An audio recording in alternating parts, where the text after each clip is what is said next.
Brian Wright, Daily B 115. I'm going to bring a little clarity to a statement I made.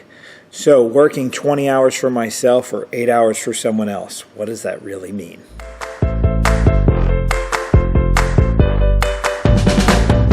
Hey, it's Brian from BrianWright732.com and fitin.com, PHITIN.com. So, the other day, I posted something that pretty much every entrepreneur gets, that I would rather work 24, actually I would, but I'd rather work 20 hours for myself than 8 hours for someone else. Now, a couple people took that as a selfish statement. So if you do look at the statement from a different perspective, I guess you could say that, where I was saying, I don't want to work for other people, I only want to do what I want to do.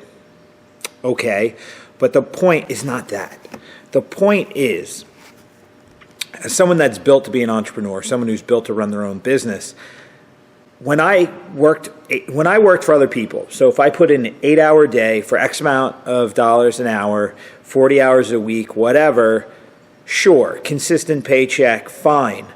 But for me, the feeling was that every hour I'm working at a fixed rate for someone else, I'm losing money, because if I was working for myself and doing the things that I'm passionate about, I have the potential to make whatever it is I can make based on my own efforts. That is what it means to be an entrepreneur. When you can't work for other people because you feel it's restricting, you're now starting to get into creative territory. And that's what the statement means. So for me, I would rather work 20 hours a day pursuing my passions, even if I was making less than what a 9-to-5 structured job could bring me. The satisfaction of that is more important. Now, something you've got to look at also from this is that the beauty of capitalism is the fact that we have the ability to be entrepreneurs. We have the ability to make the decision at some point and say, I don't want the 9-to-5. I want to do my own thing. I want to work 20 hours a day to develop my own idea and whatever. And that really comes down to, if we all just worked for somebody else, we would never push the system forward. We would never advance the bar. We would never create anything new. It would always just be the same continuation of a cycle. It's the guy that says, or the person that says, I don't want to do this for someone else anymore because I have my own ideas that I need to fulfill, and then goes out on their own, that creates that, is the one that's creating a better situation. So you got to look at it this way. So I was talking with my wife last night, and there's a designer in particular that she likes, whose name is escaping me. But the thing that I was explaining was that if this particular designer stayed working for a brand, she never would have explored her ideas fully, which never would have compensated her appropriately for the level of skill that she's got, which would never have allowed her to provide the jobs that she does for the people under her. She would never have been able to provide the inspiration for my wife, because her views would never be known by the world. So when someone has this drive that makes them understand that their passions have the ability to create things and to change things, by exploring that, you are doing your own thing, but it's that trade that's so important, where you're creating a mutually beneficial situation. So for me, if I'm able to fully flesh out my ideas and create a company around that and build a business on it, I'm going to then be able to hire people and pay them an appropriate wage, which is going to allow them to have mortgages and car payments and put kids through college and go on vacation and do all these things and provide a life for people. The other end of it is, I'll be able to benefit the consumer for my product and services because my ideas are being fully fleshed out.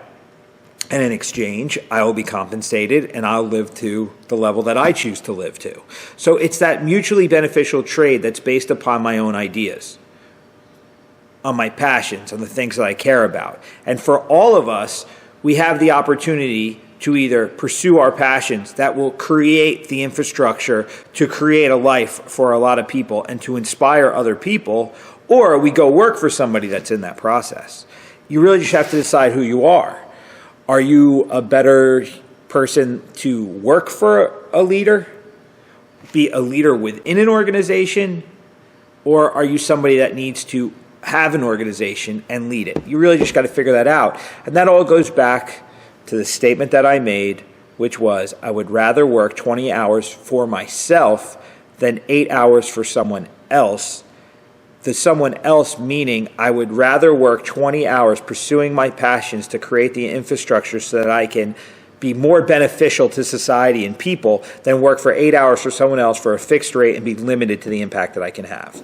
That's really the fleshing out of that. And that is the true spirit of entrepreneurship. So as an entrepreneur, I'm really bad at working for other people. I am best when I am pursuing my own passions. That's me.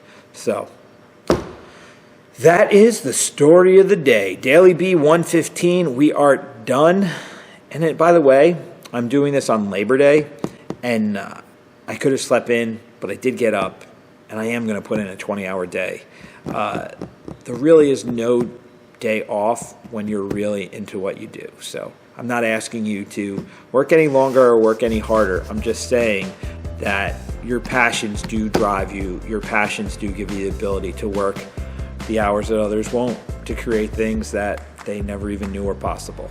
So have a good one. Hey, again, this is Brian, and this is the Daily B. Please help me keep it going by liking, sharing, commenting, anything you can do to keep the interaction going. I'm actually truly interested in what you think about what we're doing here. So let me know. You like it? You don't like it? You have a question? Whatever. Let me know. I would love to communicate with you.